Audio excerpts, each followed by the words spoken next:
샬롬, 이동춘 목사입니다. 오늘도 여러분의 삶이 주님의 평안으로 가득하시길 기원하며 하나님의 말씀을 나누겠습니다.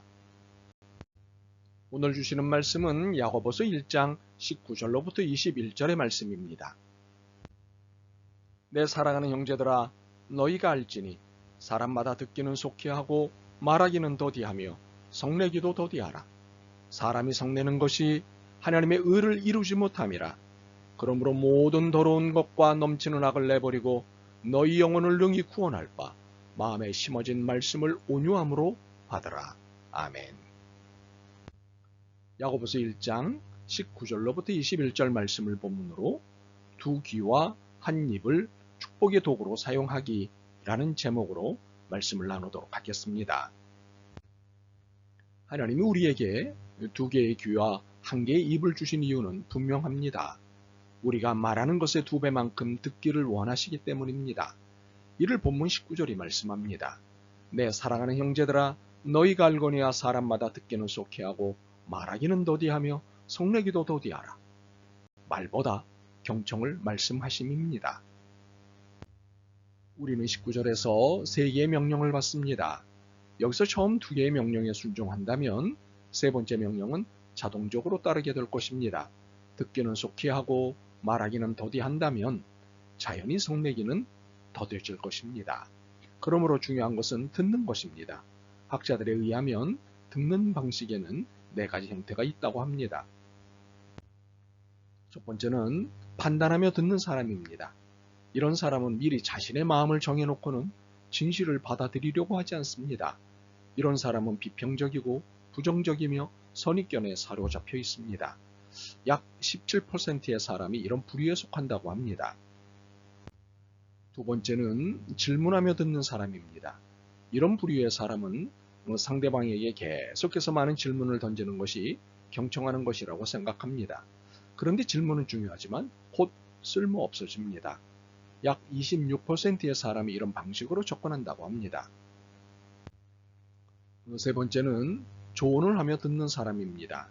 가장 많은 35% 정도의 사람이 이 부류에 속한다고 합니다. 이 사람은 신속한 평가를 내릴 만큼 충분히 듣고 나면 상대방이 원하지도 필요로 하지도 않는 조언을 상대방과는 상관없이 전합니다.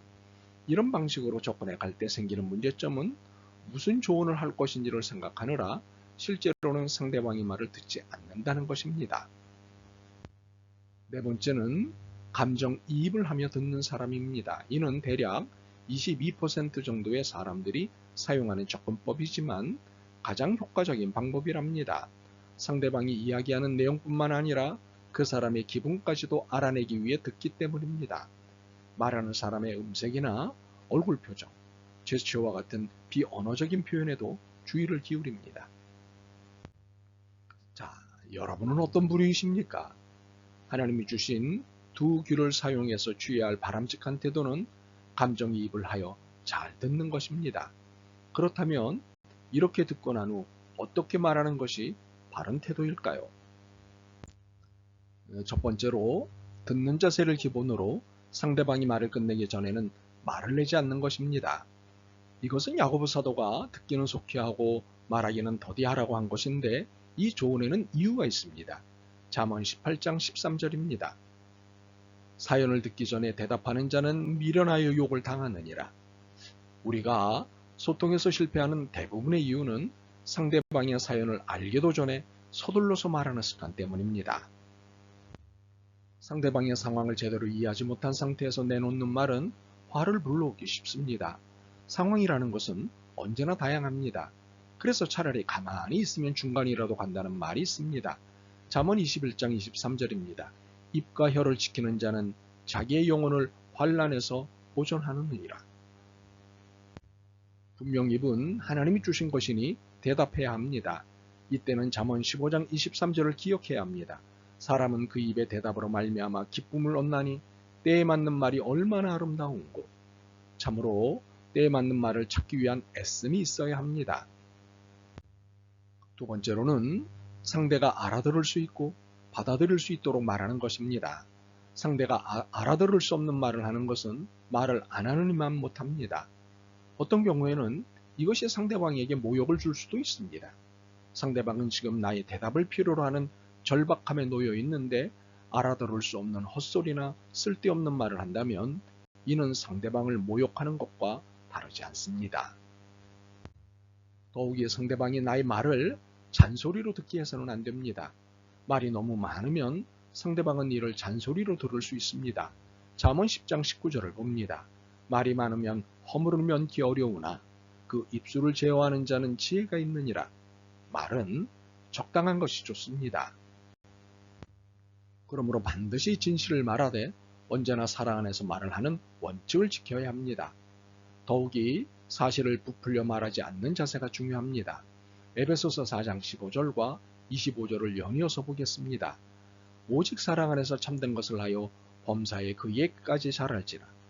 그는 머리니 곧 그리스도라. 그런즉 거짓을 버리고 각각 그 이웃으로 더불어 참된 것을 말하라.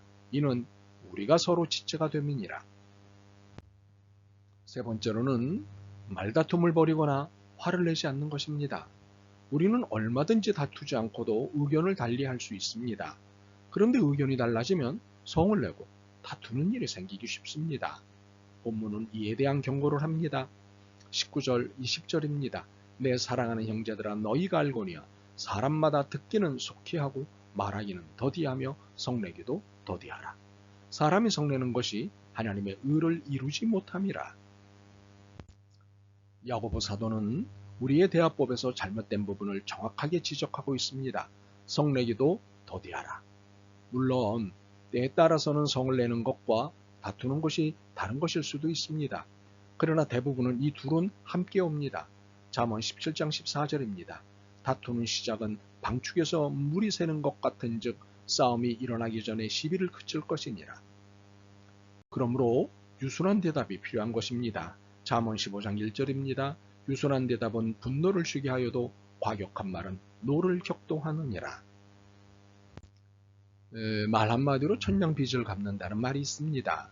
이를 잠언 25장 15절은 다음과 같이 표현합니다. 오래 참으면 관원이 그 말을 용납하나니 부드러운 혀는 뼈를 꺾느니라. 우리가 이처럼 부드러운 말, 친절한 말로 대화를 하여야 하는 이유는 성을 내는 것이 하나님의 의를 이루지 못하기 때문입니다. 그러므로 할 수 있는 한 성을 내지 말아야 합니다. 그러나 불가피하다면 해가 지도록 분을 품지는 말아야 합니다. 에베소서 4장 26절입니다. 분을 내어도 죄를 짓지 말며 해가 지도록 분을 품지 말고. 네 번째로는 상대를 책망하고 비판하기보다는 오히려 회복시켜주고 격려하는 것입니다. 잠언 17장 9절입니다. 허물을 덮어주는 자는 사랑을 구하는 자요 그것을 거듭 말하는 자는 친한 벗을 이간하는 자니라. 예수님의 용서와 사랑을 기억한다면 비난과 심판을 목적으로 대화하지 않게 될 것입니다. 오히려 갈라디아서 6장 1절을 실천해야 합니다. 형제들아 사람이 무슨 범죄한 일이 드러나거든 신령한 너희는 온유한 심령으로 그러한 자를 바로잡고 내 자신을 돌아보아 너도 시험을 받을까 두려워하라. 더욱이 누가 말로 공격하거나 비판할 때도 그들과 똑같이 대응하지 않는 것입니다. 오히려 사랑으로 대응하는 것입니다. 로마서 12장 17절과 21절입니다. 아무에게도 악으로 악을 갚지 말고 모든 사람 앞에서 선한 일을 도모하라. 악에게 지지 말고 선으로 악을 이기라. 이러한 삶을 제대로 살기 위해 우리가 놓쳐서는 안 될 말씀이 21절입니다. 그러므로 모든 더러운 것과 넘치는 악을 내버리고 너희 영혼을 능히 구원할 바 마음에 심어진 말씀을 온유함으로 받아라. 나를 구원하신 주님의 은총 앞에서 내가 내놓아야 할 모든 말들을 점검해야 할 것입니다.